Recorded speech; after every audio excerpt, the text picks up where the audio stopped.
Bismillah, walhamdulillah, wassalatu wassalamu ala rasulillah wa ala alihi wa sahbihi wa man wala. Dear viewers, assalamu alaikum wa rahmatullahi wa barakatuh. Thank you for joining us on iSyllabus YouTube Live. This is Zakat 101. Alhamdulillah, we've now entered into the last final 10 days of Ramadan. And this is an opportunity for you to have an insight into Zakat as always. Any questions, please get them onto our forum or even email them in to the iSyllabus team. But without any further ado, because we only have one short hour to get through lots and lots of questions, we have with us our very own beloved Shaykh Ruzwan, Muhammad Shaykh Ruzwan. Assalamu alaikum wa rahmatullah. وعليكم السلام ورحمة الله وبركاته. Alhamdulillah, Shaykh, Jazakallah khair for another one of your iSyllabus live YouTube sessions. Inshallah, hopefully it's of great benefit to the community and everybody watching. We only have 1 hour, Sheikh, so to try and get through as much as we can, inshallah, I'm really going to dive right into things. Today's topic is Zakat 101. Why are we having the discussion now? And what is the important thing that what needs to be said in order to set the scene for today's discussion, inshallah? Okay, بسم الله الرحمن الرحيم والصلاة والسلام على محمد وآله وصحبه أجمعين. So obviously this is the last 10 days of Ramadan, depending on when you started. It's an important point, and you would see if you follow YouTube, social media, if you're looking at how the kind of media space is, lots of charities are searching for people to donate. So you've probably seen this, local charities, international charities, and you'll also be aware of the fact that there's no shortage of places that deserve help, financial help. And Zakat obviously is the way that the Prophet ﷺ, through the revelation of the Quran and all through his teaching, institutionalized the process of giving. And this is obligatory giving. This is obviously the difference between Zakat and Sadaqah. Traditionally in books of fiqh was based upon the fact that Zakat is the right and the obligation that's due to the poor person, essentially. It's a kind of wide category. And Sadaqah is something that's given as an extraneous voluntary charity in times when you feel that you want to give charity without any obligation.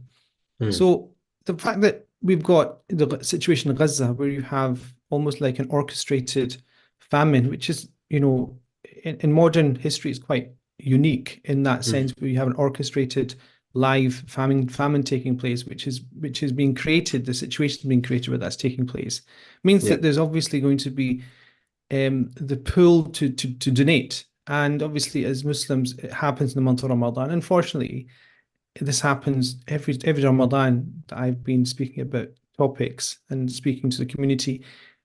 Invariably there's been a serious need of donations, and this is quite a unique situation as well. So because of that, and also because of the fact that Ramadan is a month of blessing, we should never forget that. It's the month of barakah, which is an increase over and above what we'd expect of blessing from what we do. If we do one thing, the increase is, multiplied many times. The reward of fasting, the celebration of the Quranic revelation, all of those are reasons and almost like excuses why people will excel in doing acts of worship. And one of those acts of worship which combines your intention, but also then the financial and worldly, is zakat. So in the Quran, the text mentions zakat tied in with salah. وَأَقِيمُوا الصَّلَاةَ وَأَتُوا الزَّكَاةَ وَارْكَعُوا مَعَ الرَّاكِعِينَ. So, establish the prayer and perform the zakat. Because actually there's something that is worth actually talking about at this moment in time, because when we talk about zakat, we always talk about paying zakat. So have you paid your zakat? Have you given your zakat? But to be honest, it's an act of worship. And you should actually look at it from the perspective of performing it. Because it's an act of worship. So it's something that you have to do.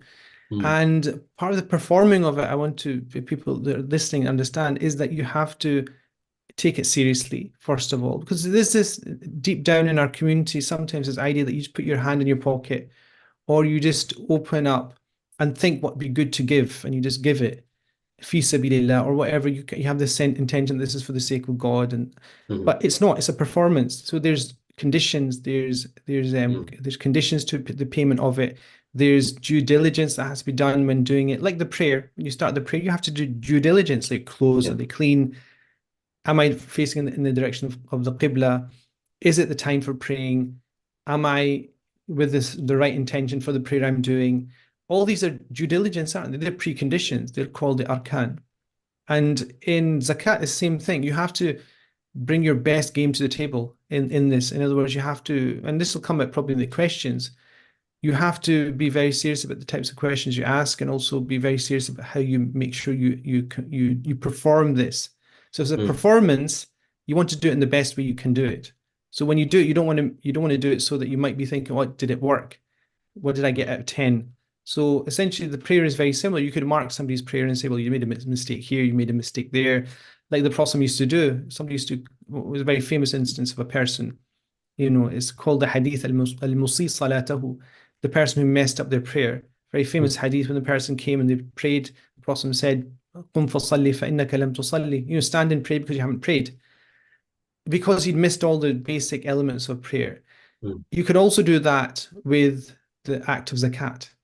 So in other words, somebody gives zakat over decades, and then if you ask them a question, you realize that they haven't really paid zakat. They've not even calculated it. They've not given it to the right people. And so it ties in the month of Ramadan, it ties this idea of intention, of worship, and of fulfilling the needs of your fellow human beings who have a right over you. And remember, this idea of zakat is not just something that is was given to the Prophet in Medina Nawara. It was actually something that was exhorted in the early Meccan period as well. And Allah says that in their wealth is a dutiful right for the person that asks and the person that's poor. So this idea of somebody else having a right over your wealth, which is your bank account, like somebody else you don't know having a right, that's an amazing idea. That it's important for us to understand. That's a beautiful introduction, a beautiful way of putting it. Alhamdulillah, I suppose I don't think many of us actually view it in that regard. And that's one way of making sure that, inshallah, we are all being very diligent and asking the right questions, as Sheikh's put. Sheikh, what's the starting point then for us today in terms of, there's obviously lots of questions that are coming in. We have got very specific scenarios, inshallah, that we hope to discuss. But can you give us, if you can do, some of the basics that we ought to know to begin with? Yeah, so the basics that people need to know is the same as like, okay, tell me about how to pray. I can tell you how to pray. I can tell you how to pay zakat, because zakat essentially is something that, it's something that I know, like I know the preconditions of the prayer, or the basic pillars of the prayer, because it's something that's essential. You need to know there's certain conditions. And once you know that there's certain conditions, you can decide whether you pay zakat or not. So in the Hanafi madhab, the person has to be a mature adult. In other words, they have to be beyond the age of puberty. So anybody who's not a child is not obliged to pay zakat, even if they have a bank account, even if they have money being paid into an account or something. The person has to be in full control their mental capacities. In other words, sanity is a basic condition as well. So those two conditions, they're actually disagreed upon. The Hanafis consider them to be conditions. The Malikis, Shafi'is, Hanbalis don't. In other words, these other schools, they consider zakat to be something that's obligatory upon the presence of wealth. If you just think about it, you've got a table. I'm sitting here, and there's about, say, is £1,000 of money on my table. The Maliki, Shafi'is, Hanbalis would say, look, the zakat is obligatory as soon as that £1,000 exists. And they don't look at who owns it. Okay. And so if the person that owns it legally is a child, or the person that owns it legally is somebody who's not in full capacity of their mental faculties, they will say, well, it doesn't matter about the person, it matters about the money. So the guardian would pay on behalf of them. Whereas the Hanafis would say, look, it's like prayer. You perform the prayer, you perform zakat. Look at the person performing. It's a child, can't perform it. A person who has mental incapacity can't perform it. So that's two. And then the other thing is that you have to have something called nisab. So, before that, Islam as well. I'll just mention that as well. So the person has to be Muslim. That's uncontentious. That's agreed upon. And then the big one is nisab. So this is the big thing that people usually really are very confused about, which is you have to have a basic amount of wealth that you've had for a period from the beginning of the year to the end of the year. Okay, so basically what that means is that for you to be considered somebody that is suitable to perform zakat, let's say perform zakat, you have to have also had this wealth for a period of a year. So Okay. to make it uncomplicated, and there might be questions about this, people always ask questions about this, it's actually the easiest thing is to look at what you had a year ago and Yeah. look at what you have now. And so if you had, say, for example, £5,000 a year ago, and you check all your assets, all them together, and they're 5,000 today, then essentially you'll be paying zakat. Okay, so nisab is essentially an amount of wealth. Now, what slightly makes it slightly different is that in the past, the Prophet ﷺ talked about silver in his hadith, numerous hadith about the Prophet ﷺ talking about the obligation of zakat. It was based upon, the Prophet ﷺ said that, in each 200 dirham actually are silver coins, there would be a certain amount of zakat. So he mentioned in silver coins, he didn't mention it much as in gold. So there's a whole discussion about whether your nisab, which is this value I'm talking about that you've got, whether it's valued based upon a gold standard or a silver standard. And practically nowadays, that means, I mean, I've got an app on my phone which gives me access to the nisab values today. I mean, I could just bring this up and it will tell me that the zakat nisab for gold is around, let's see, just let me get this up. It will give me the nisab today as being £4,476 for gold. In other words, that's the amount. That's why I said 5,000. I was sure it's above the nisab. So if you've got that amount from a year ago to today, then essentially you will be somebody that's obliged to pay zakat. The silver standard is around £350. So essentially, there'll be a big discussion about whether you use a gold standard or silver standard. At 10 Prophet, it was simple because you had either gold or silver, and you paid in either gold or silver. That was your wealth. Nowadays, we have currency, and it makes it slightly more different. The fourth, so that's like Islam, maturity, sanity, nisab. The fifth one is it passes over a lunar year. And that brings you back to your first question about, in the month of Ramadan, what's the significance of zakat? Sayyidina Uthman radiallahu anhu, he did one of the khutbahs that he gave. He said, this is the month of your zakat. He said it in Ramadan. So most people habitually pay zakat in Ramadan. It's easier to remember, especially in the West, where you don't have as much connection to the Islamic calendar. Like Safar, you will not know when Safar is. Dhul Qa'dah is just before Dhul Hijjah, but you won't really know that. Most people will not know that. And so, non-Muslims know what Ramadan is. Not even water. They ask the questions as well. So they know more about Ramadan than we do. So obviously, something goes on in your head saying, oh, I need to pay zakat as well. So that's the 5 conditions. That's the 5 conditions that know that you have to pay. And it's like, certain conditions that tell that you have to pray. So you have to pay and you have to pray. So when you have to pray, the time has come in, you're mature, and you know the direction and you have all the preconditions you have to pray. And also you have to pay in zakat when you have these 5 conditions. And what you do and how you do it, that's essentially where all the questions come up. Okay. Alhamdulillah. Well, that's a great introduction if you're listening or if you're viewing in. And inshallah, the basics that Sheikh is mentioning and effectively these guidelines and the essentials that need to be in place, they're widely known. They can be researched. And if you can't find material on it, then there's courses on it. And iSyllabus.org is one place that you can, inshallah, find out more of that information in more detail. Sheikh, we're going to go straight into questions because many people are sitting and they're calculating and they're working things out. And we're going to try and get through as many questions as we can. So question number 1 for you is, I have a second property with a value of 150,000, but has a mortgage arrear of 85,000 to pay. Do I pay zakat on the full value or minus the 85,000, the value, and pay the zakat on 65,000? Okay, so what I get from this is there's a second property. So the person, I'm assuming, lives in a primary property. Yeah. They purchase a second property, and you said the value is what, 150? 50,000. The mortgage. Has a mortgage of 85,000. Okay, so yeah, so they're in debt for that, and then, okay, I see what they're saying.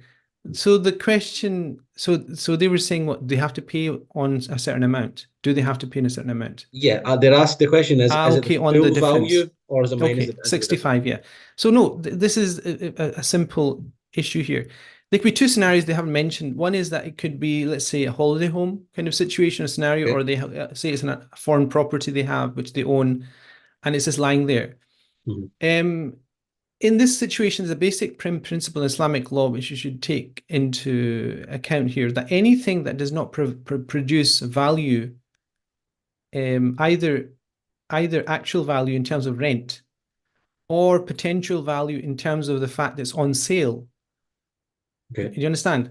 So Yeah. anything that does not have either actual value in terms of rent or potential value in terms of saleability, in other words, it's on, I don't know what the real estate websites are, Rightmove or something. Yeah. If it's not either of those, there's no zakat payable on it, even though it's a second property. Okay. And so that clears up this whole idea. I think the person's probably thinking, unless the person has it on sale, in which case it is what they would do essentially is take away what they owe, in other words, in mortgage arrears from the actual value, and they would pay zakat on the kind of the money they have invested in the building that's theirs. So that would be straightforward. But I don't think that's the question here. And if they The are question, getting a rental income from it, then? so then we go into the second one. So if it's a rental income, it's actually simpler, because the whole fact that it's mortgaged or not is not really relevant, apart from the fact that that's an outgoing, that's a liability. So it's almost like a business. What you have is you'd have your liabilities, and for that property, you would say, okay, each month, what do I have to pay to keep the property? So you have your payments on a mortgage, for example. You might have payments in terms of repairs. You might have outstanding, kind of what you have, like factors, costs, and all these kind of things that are outgoing. And then once you take them away, you have rent. You get, say, £1,000 in rent. You take away what your liabilities are, and you're left with, say, let's say £500. You'd pay on whatever's left as profit on that money after a year. So essentially what you're doing is same thing, but nisab. You have to go through a year. So through the year, how much do you have left of the rental property once you've taken out all of the expenditure, including mortgage, including factors bills, and including insurance, for example, including repairs. So this is all to do with a rental property. And whatever you have left, essentially your profit, is what's going to be taxable in terms of zakat. So it goes back to that. If the house was something you're selling and you've got a mortgage on it while you're selling it, you look at what you own of it. And that would be essentially what you would pay zakat on, taking away the debt that you have on it. If it's rented out, then essentially the fact that it's mortgaged is not important, apart from the fact that it's an outgoing.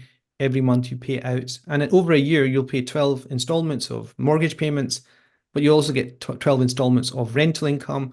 You'll take that away with other liabilities, and you'll get whatever you have. So I think the question there, the only thing that question was that it assumed that a second property, you imagine it didn't have a mortgage. I think the person probably saying, if I have a second property, if you rephrase the question and say, oh, Sheikh, I've got a second property, it's worth 150,000.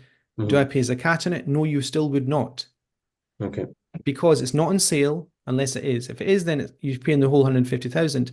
And unless it's on rent. If it's just sitting there and you visit it or other people visit it, it's not something that's zakatable. Okay, alhamdulillah. I hope that answers the question. If there's anything to be clarified, please send us in your further message. Sheikh, the next question comes back to what we were mentioning in terms of nisab.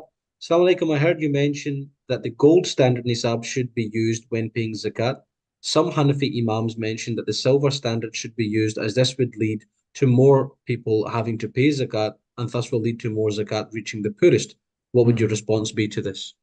So I don't have a response. I'm not part of a debate. This is my opinion is it's not my opinion. So it's basically the fact that they're prior to prior to currency, which is fiat currency, which is paper money, and digital currency now being connected to a gold standard, it was pretty straightforward that currency was connected to a standard, and the standard was a gold standard. That's actually very important to understand.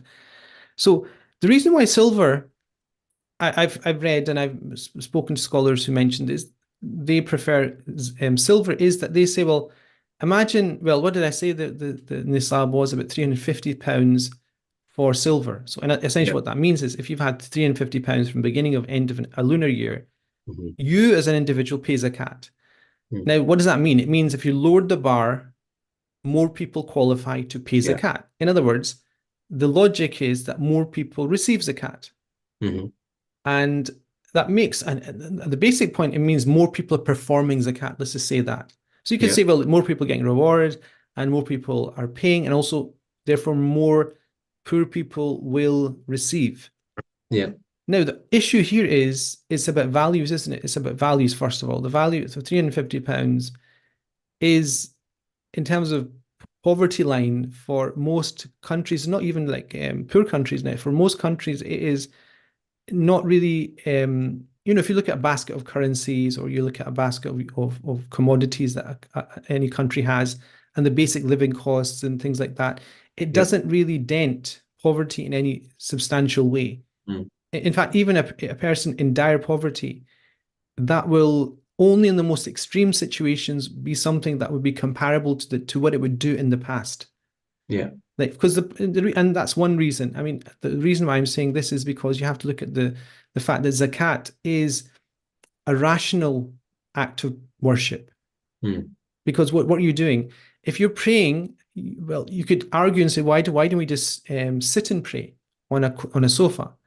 Why don't we recite other things in the prayer? Why, you could make lots of things, and Yeah. because you don't know why God has done something in a certain way, you could make that point. But no one's going to say, well, why do we have to give people that do not have things like wealth from our wealth?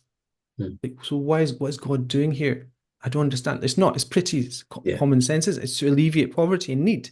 Yeah. And so, because of that, zakat is an interesting type of worship, which actually is in Arabic called ma'qul al-ma'na. It's an intelligible act of worship. We all understand why we have to pay. Yeah. So that's one thing. The other reason why they say that silver is the preferred nisab is because in the primary hadith of the Prophet ﷺ, like the hadith of Abu Dawood, it does mention, the Prophet ﷺ said there's no zakat below 200 dirham. Dirham was a silver coin. So the Prophet specifically mentioned silver more times than he mentioned gold. So that's two reasons. But the reason why gold is, I think, much more valid is, I mean, you could probably look at the Nisab values from, I say, 10 years ago. I remember 10 years ago, I was teaching the iSyllabus course, and the Nisab was, yeah, but 10 years ago, it was about 2,700 for gold, and it was about 400 for silver. Now, what does that tell you? Because so if it's 2000 something, 700 something like that, in terms of gold 10 years ago or whatever, now it's what? It's 4,000, what is it, 700 something. Yeah. Now, it means that there is um, an increase, but with silver, it remains about 450. But if you look at inflation, Hmm. if you adjust it for inflation, the gold standard is stable. Whereas the silver is essentially the same 12 years ago, £400. Now it's 350 or something. And if you change it and calibrate it for inflation, there's no stability in silver. Mm. And the other thing is that the time the Prophet ﷺ, what you could purchase with the nisab of gold is exactly essentially the same as you could purchase today. So Mm. the historical stability of gold is something that's proven. The historical stability of silver is not something that is understood. It's a massive fluctuation. It's at least a 10 times, a 10 factor depreciation in the price of silver from the time of the Prophet ﷺ to today. And that's one thing. Another thing is that gold standards are used for, kind of understanding values over long periods of time. And also it's has a closer connection to poverty and alleviating poverty. And so it means that, obviously, if you say that silver standard is the preferred one, it means that people that essentially are in poverty are going to pay zakat as well. So I Yeah. know it makes sense. You lower the bar, more people pay, but it means Mm. you lower the bar, more people that are poor have to pay. Mm. Do you understand? Yeah, sure. And that's my, but again, it's a choice. It's not, it's my own preference. And in fact, it's the preference of most fatwa councils in the Muslim world. So most fatwa councils do give that permission or Yeah. that position, sorry. Jazakallah. Next question. Assalamu alaikum. What is the ruling for zakat on investments for young people, given they can only access it at the age of 65 or older? What? So is there types? I mean, I've never heard of this at all. This I is mean, this is. I'm not sure what type of investment that is. I mean, you're the you would you know? But I anyway, mean, let's take it on face yeah, value. okay. A person who invests or has something invested for them in which they have no choice Hmm. does not pay zakat on that until they receive the receive it. Yeah. So essentially, the child at the point of it being invested obviously would have no input into decision making there. Hmm. And the fact that's tied in to, say, a trust that they will get. I mean, that's lots of, wishful thinking, let's just say.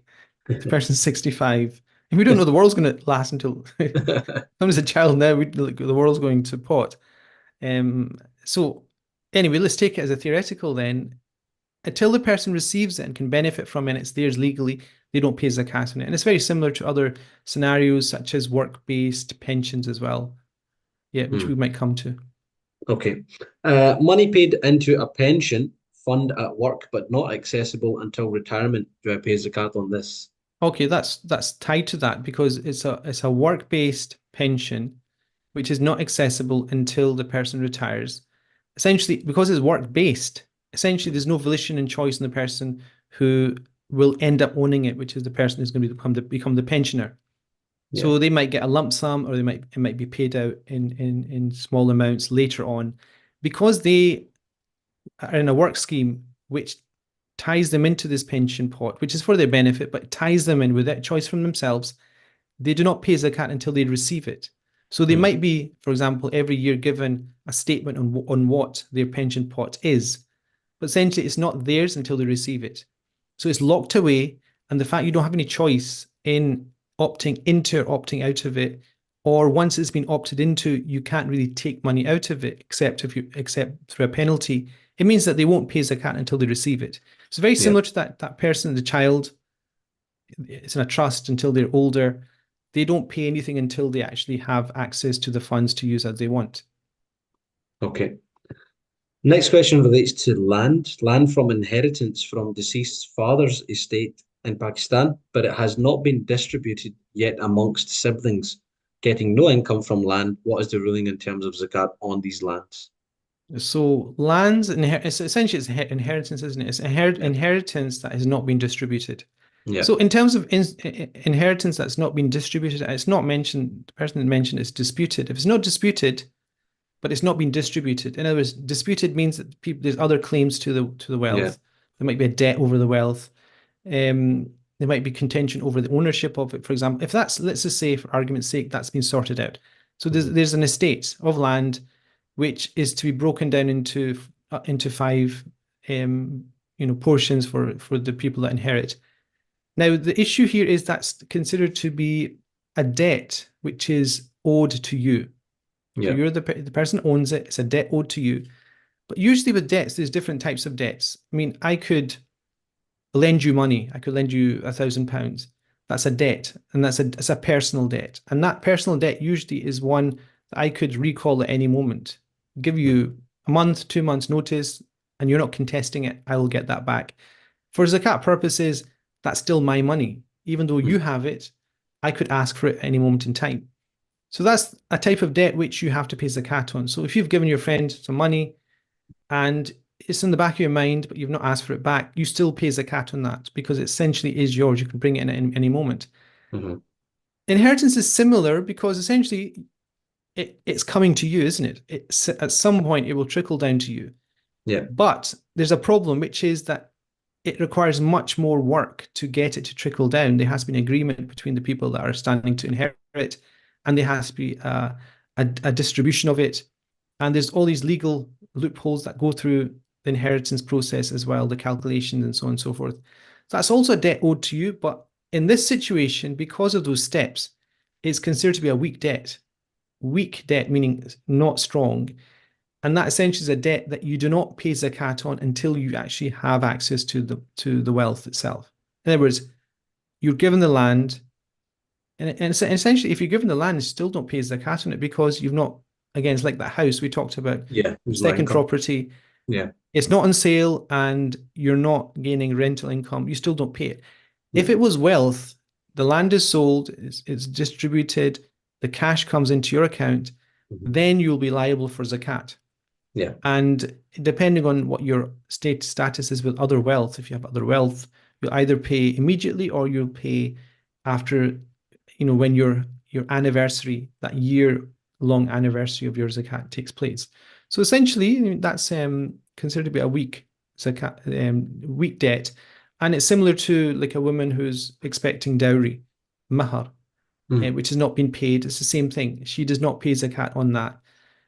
I mean, it's minimal in the UK. It's minimal usually, but in the Middle East, it's sizable. People, Yeah. get into their 40s and still aren't married because they have to save up for their dowry.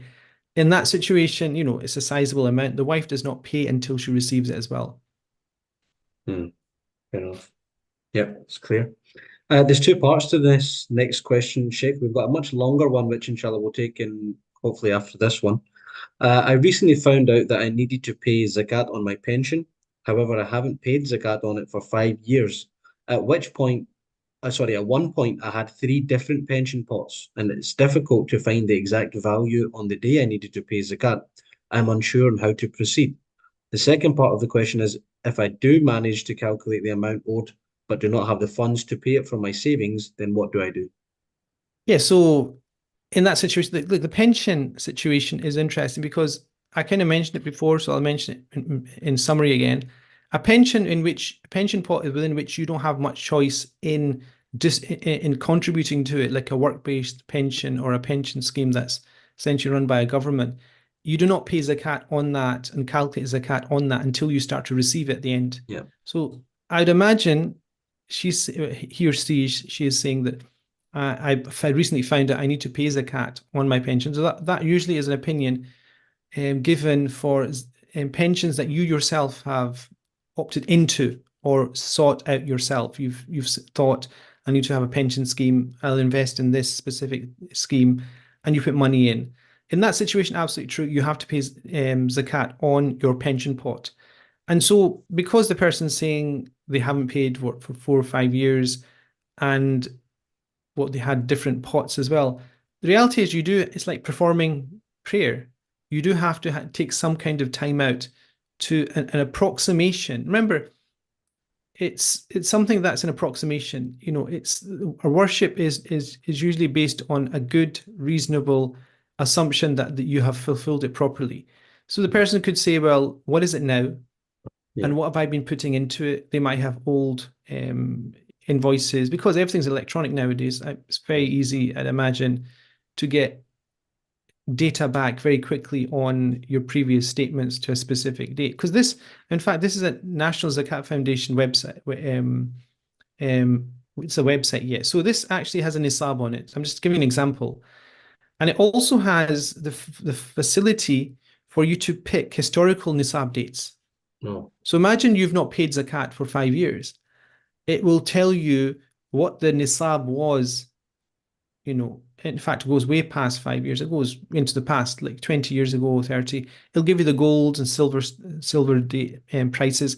That's normal nowadays. So people need to take a bit of time out to approximate, not go into the complete nitty-gritty of it, an approximation of, at what point the pension pots were consolidated. If they're saying they had different pension pots at some point, they must have consolidated them or something. So they have to have a informed, educated approximation of what they owe.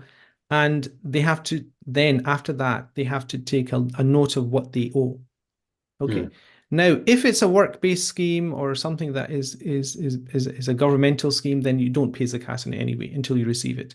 So it means that they have got a note of what they need to pay. The second part of it was essentially, I think they were saying is, what if I can't, what were they saying? Enough funds. Imagine, yeah, say for example, they're due to pay £5,000 in zakat over that 5-year period, and they don't have that liquid assets available. Well, what that happens in that situation is that because that debt, which is called dain zakat, it's called a debt related to zakat, is related to this pension pot, they can pay it when they get access to that wealth. And so essentially they take a mental note of the fact that it's tied to that wealth, and they pay it when they receive the funds themselves. Okay, alhamdulillah. Sheikh, this next question is ultimately, I think, around about six questions into one. I will try and give a flavor of it, and then we can revisit and go back and forth if need be. But I'll begin by the starting of it.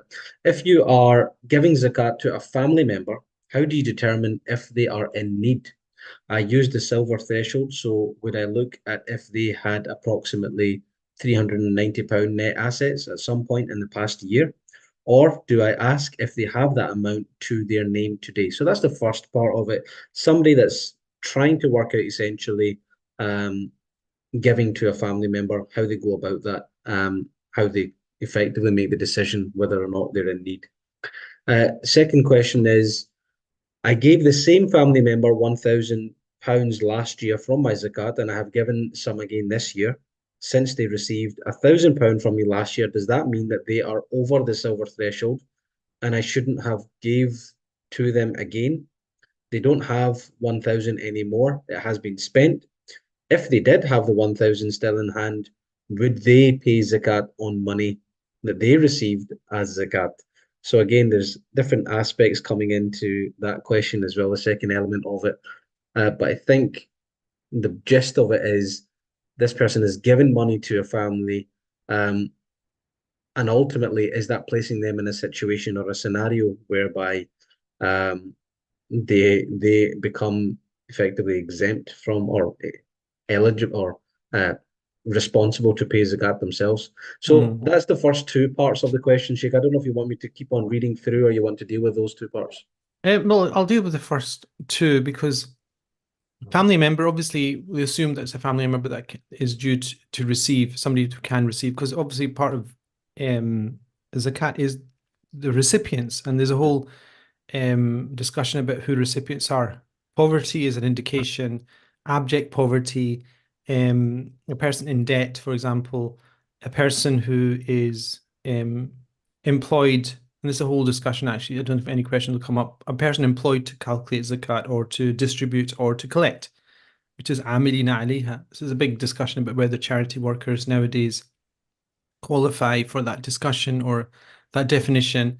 In this situation, a family member can receive if they're poor, as long as they're not somebody who's either in descending or ascending order related to the person directly. In other words, a son, grandson, and so on, or father, grandfather, and so on.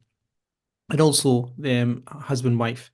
So let's just assume it's like a brother, an uncle, or something. It's perfectly valid to pay zakat. Now, the issue here is obviously that issue of the silver standard. You mentioned the silver standard threshold, which means that, in the Hanafi school, strictly speaking, they restrict the amount of zakat a person can be given to as being one nisab. In other words, one of those values. In other words, for the silver, it'd be just over 300 something, 350 or something pounds. You cannot give them more than that. Okay. So that's the basic standard opinion from the Hanafi school. According to the Shafi'i school, you give them whatever suffices them for the year, which means it's much more open to the context, the custom, and so on and so forth. And other schools have similar opinions, but the Hanafi school do say, well, if the person had above that nisab, they would themselves be liable to pay zakat. So how can you give somebody zakat to the point that they become somebody who should give it? Does that make sense? So essentially, they're saying, well, if you give them a full nisab of wealth, does that not make them a person qualified to pay zakat themselves at a certain point? So because of that, they don't allow more than one silver nisab. So if the person's giving 1,000, for example, and I think the person said I gave the family member 1,000 last year, you can only make sense of that in the Hanafi school. Again, I'm just sticking to the Hanafi school here because I think the questioner is of that opinion because they're making this issue, is that you pay them in advance so that you can pay zakat in advance to the same person. But even that is questionable because essentially, like for example, if you saw lots of people in need and your zakat liability this year was £500, for example. Okay, but you saw 4 or 5 people that came to you, and when you looked at what they needed £2,000. You could, according to all schools of law, you generally can, and you're allowed to pay zakat in advance. So you could pay at £2,000, intend it to be zakat, but it could be zakat that you've prepaid for future years. Okay. But you could say that that's to 3, 4, 5 people, but not to the same person. And this is why zakat is, I always come back to this. Zakat is a rational act of worship. In other words, the reason why you pay zakat is to alleviate poverty, and to restrict yourself to one madhab usually is not always the best thing for the person in need to alleviate poverty. And so in those situations, it's very much based upon need. What's the type of need the person has? Is it to educate their children? And what's the kind of outgoings of that family? And then what to do is to look at what would suffice them for the year. And so generally, I wouldn't restrict it to a specific number. I would say that it's looking at what will fulfill their basic essential needs to alleviate their poverty for that year, and that would be the best thing. If you're strict in wanting to stick to a specific madhab, and that's perfectly okay, then you would not be able to give more than the nisab, which is why I said the gold nisab is much more. I prefer it much more, because it means that for this individual, you can essentially give them £4,750 or something, and that would alleviate a lot of the problems, because that's an amount that would alleviate lots of essential needs for a person, regardless of the country they live in. That's the kind of if you're talking about wheat prices in Nigeria, in the subcontinent, in Turkey, in the UK, they're very similar. They're not different. And so the amount of money you need to survive in a lot of these places is very similar in terms of basic necessities of food and water. And it goes back to, the fact that, Shawli Dihlawi actually started to calculate and rationalize why, the amounts of nisab are as they are, because he said that the nisab is essentially there to support 3 people for a whole year, based on the wheat prices that were normal at his time and the time of the Prophet ﷺ. So he said like 5 wasaq is around 600 and something, just over 600 kilograms. He said that suffices a family with a slight surplus for basic needs, a family of 3 for a whole year. And so zakat actually is, there's not much, scholars don't really talk about this much, but there is a very clear correlation between the nisab and what a family needs for its basic needs. And I think people need to keep that in count. No doubt. So I think that answer, Mhm. it'll short circuit a lot of the things about, Yeah. she was saying, well, I gave them 1,000 and they've used that. Can I give them more? And so this back and forward of saying, I'm worried if they get too much, that will be the problem if you stick to one madhab very strictly. No And doubt. if you do stick to it strictly, then you will not be able to give them zakat. Yeah. Matters are further complicated when the brother or sister says the same family member is in debt to me and is slowly paying me back monthly. Is it okay that I give them zakat? I have made it clear that I don't want any of my repayments to come from the zakat money. But in essence, would they have extra money from their monthly wage now because they have my zakat? Yeah, so the thing about zakat, there's 2 things there. One is a person in debt is one of the Gharimin is one of the categories. People that are in debt are one of the categories that are receiving zakat. So that's one thing. The other part of this is you cannot put a condition, because the definition of zakat is it's to give ownership of a certain amount of wealth. So ownership without and also without conditions. You cannot stipulate, for example, you're a business owner, you give a poor person zakat, and what is a zakat? Is a voucher to your business. So that's generally not accepted unless you have, you could get out of it by them separately signing a clause that they would use it in that way, but that's like a very complicated thing to do. Essentially, you cannot put conditions on zakat, but we assume that if you give them the money, that's going to trickle down to you.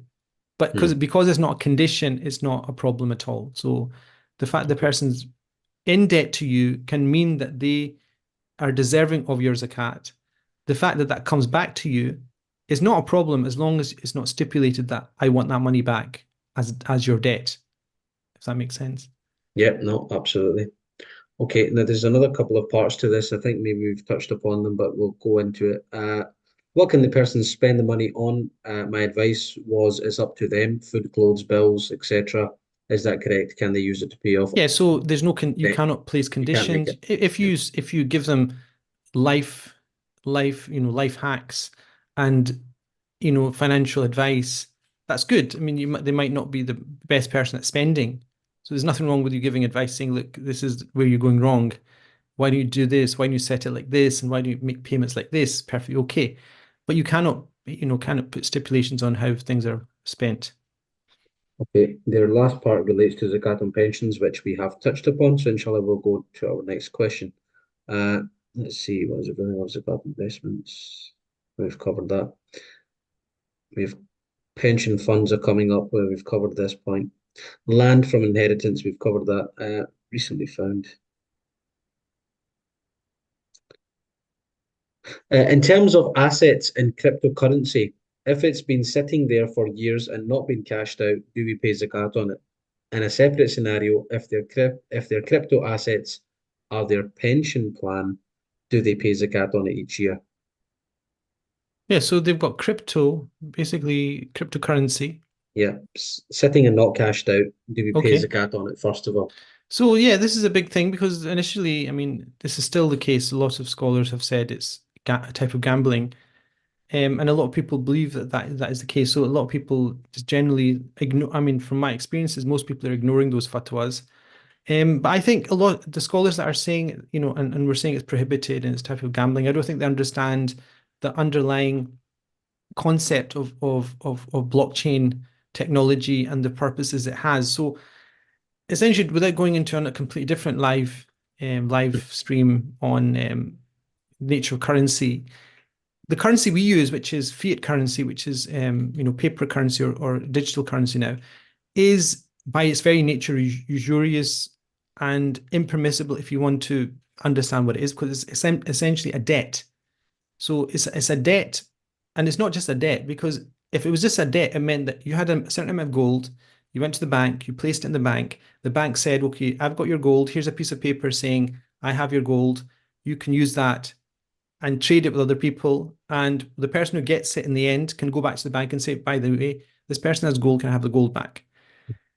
Even in that situation where you have gold to back it up, it's not permissible to trade in a document in that way. Now, the problem with fiat currency, modern currency, is that you say you put the gold in or you put the work in, the bank will then be able to create 20 times, sometimes 20 to Yeah. 40 times the amount of that in currency itself that it then lends out, which is by definition usurious. Now, cryptocurrency is different because cryptocurrency essentially is a unit which has value based upon work done. And so if you strip it away from the fact that it fluctuates and all the rest of it, that's not really relevant because your currencies fluctuate as well. The fact is that crypto, and especially things like Bitcoin, are based on a very specific unit of work that is done for which you are then remunerated by the coin itself. And so I consider it to be a type of currency. In fact, in future, kind of scenarios, I consider it to be a stable currency.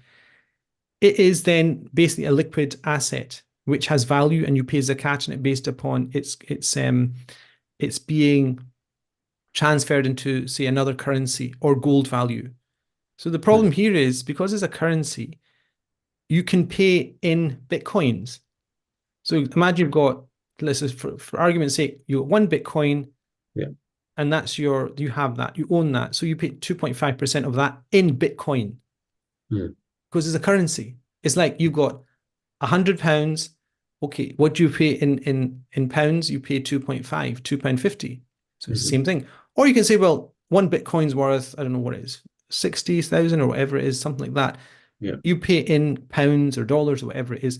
So cryptocurrency is a type of liquid asset, and zakat is payable on it. If you were to say, for example, if you would take these fatwas that people have been floating around that is haram, then essentially there's no zakat payable on it, and you have to just get rid of it. That's the kind of basic premise of saying it's not permissible. So was there any other part of that question? Yeah, I'll just go back and double check.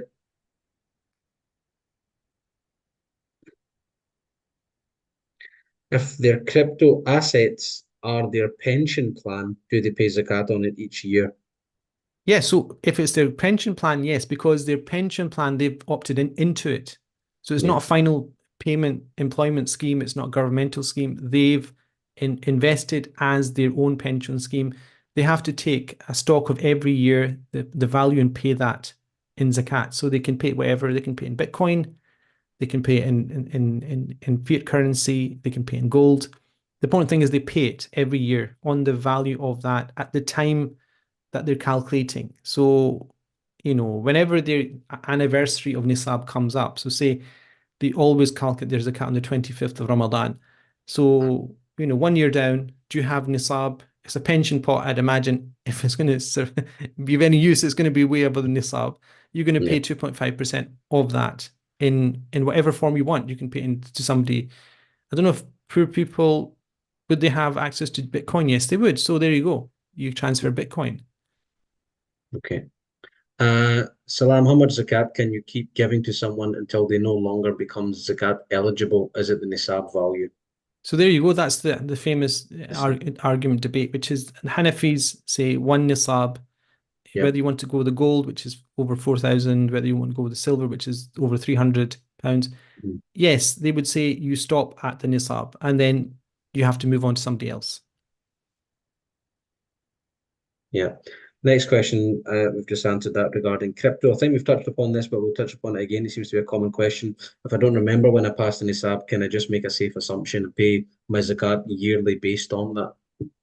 Yes, safe assumption. I mean, reasonable calculation, depends what you want to call it. I would say Yep. reasonable calculation, not a guess. So don't guess. Hmm. It's pretty simple to have a good estimate of what your income was at different times, especially nowadays when everything's digital. Unless you've got wads of money under your under your mattress, you can trace back what you had when, and it's Yeah. pretty straightforward. Remember, think of it as performing an act of worship. You want to Hmm. be fairly certain that you're doing Yeah. it properly. Yeah, no doubt. No doubt. Um, Sorry, Sheikh, I'm just trying to make heads or tails of one or two things that have just come in. We'll come to one of these here. What is the zakat effect? Sorry, what is the effect on zakat if I have a student loan of around 23K? I'm slightly confused as the imam I asked said it was not permitted to take this as it is an interest usually loan.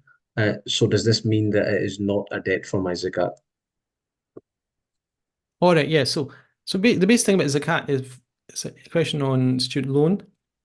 Basic thing on zakat is you've got money, you've got assets, say for example, £10,000, Yeah. for example. And usually, if that's all you have, you pay 2.5% on that. But what you Mhm. do is you take away your liabilities. So your liabilities are debts that you owe to people. You might have outgoings, utilities, and all the rest of it. And you might be left with, say, for example, 7,000 or 5,000. If we assume that you have a student loan, then that'd be a liability, wouldn't it? And so the thing about here is, just in a basic scenario, is you would say, well, you owe money, you take that away from what you have, and then you pay zakat on what's left. So the question here is, I think they were saying they have a student loan of 20 something, and they've been told it's not permissible. So this is interesting because, okay, if it wasn't permissible, let's just say that we assume that it's not permissible to have that loan. Trying to think what that would mean. If it's not permissible to take the loan, you're in debt for that amount, but it's still a liability. Because the whole thing about liability is not whether it was permitted or not. The fact is that there is, it's like the Hanafi books, they talk about a liability is something through which a person can be harmed in their person or their well-being. In other words, you can be taken to prison, you can be fined or something if you don't pay. So this Mm. a student loan, essentially, if you are at the threshold where you pay it, you still have to take it in as a liability. So it wouldn't make any difference whether it's permissible or not when you took it out. So that's a separate. You have to kind of Okay. I think you have to separate all the elements of this question. The fact this is argument's sake say it's haram to take it does not make a difference in the fact that it's a liability upon you have to pay. Does that make Mm. sense? Yeah. Yeah, makes sense. Yeah, it does. The other problem here is if it's permissible, it's the same thing. So it doesn't make any difference. Okay. So essentially, in both scenarios, whether the imam said it's permissible or it's not permissible should not confuse the person in the fact that they subtract it from their assets. But Yeah. the thing is, I mean, I've talked about this in the course numerous times, 12, 13 years ago. First time I mentioned this, that the student loan is not essentially a loan in Islamic law. It's not considered to be it's not, I mean, in fact, there's a paper just come out. If people are interested, the person who's asked the question is interested. The British Board of Board of Scholars and Imams, or Imams and Scholars, one of the two, BBSI or BBIS, came out with a paper recently on this, and they basically gave the rationale that I'd mentioned. I mean, I'm sure if you'd attended my classes, I would have mentioned this. Mhm. A student loan is not a loan. It's essentially, I mean, this comes out in all the initial briefing papers in the Commons about this. It was considered to be a type of student graduate taxation scheme, which Mm. essentially means that you take this money from the government, and once you fulfill certain conditions, you start to pay it back. If you do not fulfill certain conditions, you do not pay it back. And Mm. so for me, it wasn't a loan at all, even though it's worded as a loan. In Islamic law, it's very well known that al-ibratu bil ma'ani, la bil mabani. In the basic qaida that, in a contract, what's taken into account is the intent and the utility of something, not the wording. Just because Mm. it's called a student loan and it says interest does not mean it's a loan and it's interest. And the reason for that is a loan in Islamic law is something that has immediate enforceability. In other words, you've taken it, you have to pay it. Whereas we know in the student loan scenario, quote unquote loan scenario, if you don't earn a certain amount, you don't pay. If you earn more in a graded scale, you pay more back. If you don't end up paying by a certain period of time, it's written off. All those elements and more, this is not the time and place for it, but essentially all those issues and more mean that it's not essentially a qard. Qard Mm. in Arabic is something that would, if you had to pay more than what you borrowed, it would be usurious. كل قرض جر نفعا فهو ربا. The Prophet said every condition that necessitates an increase is a type of usury. But in this Yeah. situation, it's not. And so, I mean, that's a side note. The point is, it's a liability. It's taken away from their assets. It means their zakat's less because they're paying the student loan. Okay. Alhamdulillah. One or two more, Sheikh. Do I still pay zakat if I pass the nisab in 1 year, but then have less than the nisab at the end of the year? Yeah, so no, you don't, because the whole point is you check. If you had nisab at the beginning of the year, what you do is you check, do you still have the nisab at the end of the year? So Mm. say the end of year is today, you've looked and you've noticed, well, my nisab value is non-existent. I mean, I've got £200 or I've got Yeah. £4,000 based on the gold standard. You're below the nisab, which means you're not liable to pay zakat. So you're Muslim, you're mature, you're an adult, you're sane, you've passed through 1 year lunar year, but you don't have the amount. Mm. You've gone through 4 conditions, you've not gone through the fifth, which is the nisab. You don't pay zakat on that. Yeah. I think we've got last two questions which are tied together, so I'll ask them both together. I thought there was a difference depending on the type of pension being paid into. Is that correct? A state pension versus a defined contribution pension. The next question, which is along the same lines, some work pensions give you the choice whether to opt in or not. If you chose yes, then would you pay zakat on it? I had a work pension where I didn't opt in, but the employer still put a percentage in. Should zakat be paid on that? Yeah, so the second one, the company paid in their contribution, you did not. Hmm. In that situation, you do not pay in what they've contributed, because Yeah. essentially that you've not contributed to that. That's essentially something that will be bonus. In the first question about government pension schemes, and what was the second type? Um, So the first A question state was, a state pension versus a defined contribution pension. yeah, so the issue, I mean, with pensions generally, there's a whole discussion about even pensions. I mean, if you want to go into the details of it, Hmm. the details are that even when we say you need to pay on your pension pot, that's not strictly speaking correct, because what you essentially, if you think about it, a pension pot is shares in a company. Yeah. What you should be doing is looking at who those companies are, what do they have as assets, where's their value, and you essentially pay on the zakatable assets of the company itself. So, you wouldn't pay on imagine as a factory that makes things, you wouldn't pay on the factory, the value of the land that they have. You would pay on the merchandise they have, you would pay on the cash that they hold.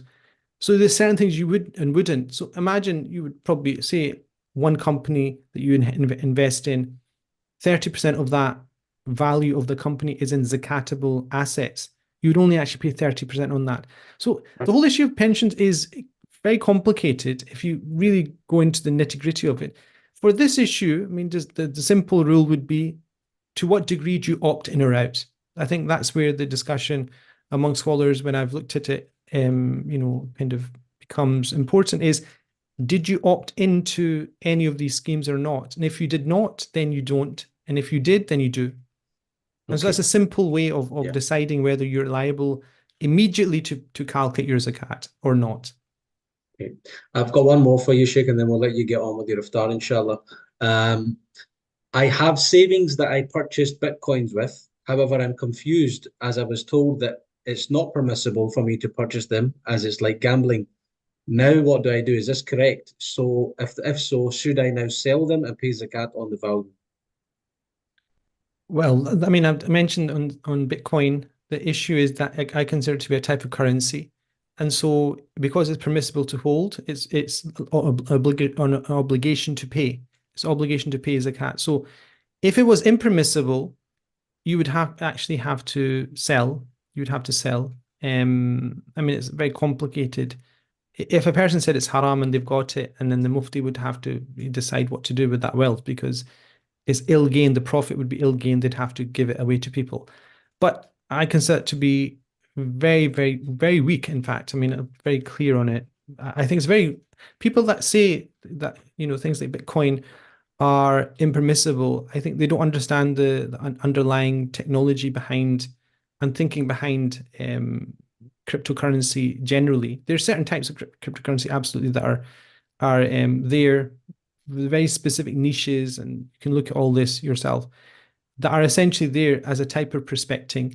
But Bitcoin and similar types of currencies are there as currencies. They're there to hold value in a decentralized manner. And so you treat them exactly the same way you'd treat currency. Okay, Jazakallah khairan, Sheikh. Um, to all our viewers, you've been listening to Sheikh Ruzwan Muhammad on Zakat 101 on our iSyllabus YouTube live. If you've just joined the discussion, no doubt your question may have already been answered. So please, this will become available, inshallah, very, very shortly. So you can revisit the iSyllabus YouTube page where the video will be uploaded. Sheikh, really all that's left for us to do is thank you again for taking your time out. Jazakallah khairan once again. Please remember Jazakallah us. khair jaza. It's a Um, pleasure. thank you for remembering. Please remember us in the last 10 days. Ameen. And yeah, Ameen. without any Iyaakum. further ado, we'll let you get on with your iftar. So thank you again. Jazakallah khair. Assalamu alaikum wa rahmatullahi wa Alaikum barakatuh. assalam wa rahmatullahi wa barakatuh.